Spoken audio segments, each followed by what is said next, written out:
हा super food म्हटलात ना आवळ्याला तरीसुद्धा चालेल, कारण की आवळ्यामध्ये मिनरल्स, विटॅमिन्स खूप प्रमाणात असतात आणि आपल्या केसांच्या गळतीवरती, वजन कमी करण्यासाठी आणि इतर अनेक रोगांवर हा गुणकारी आहे। इथे मी आवळे घेतलेले आहेत, स्वच्छ धुवून आणि वाफवून घेतले, त्याच्या बिया काढून घ्यायच्या आहेत। त्याच्यानंतर आपल्याला इथे गूळ किसून घ्यायचा आहे।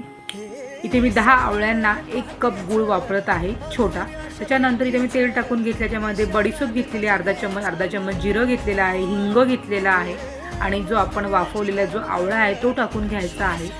त्यानंतर इथे मी मिरची पावडर, धना पावडर, हळद टाकून घेतलेली आहे आणि आपला आता इथे मी किसून घेतलेला गूळ टाकणार आहे आणि चवीनुसार मीठ टाकणार आहे। 5 ते 10 मिनिटांनंतर गूळ वितळल्यानंतर आपला हा आवळ्याचा गुणकारी असा झटपट होणारा लोणचं तयार झालेला आहे। एकदा नक्कीच ट्राय करून बघा आणि आपल्या आहारामध्ये आवळ्याचा समावेश करा।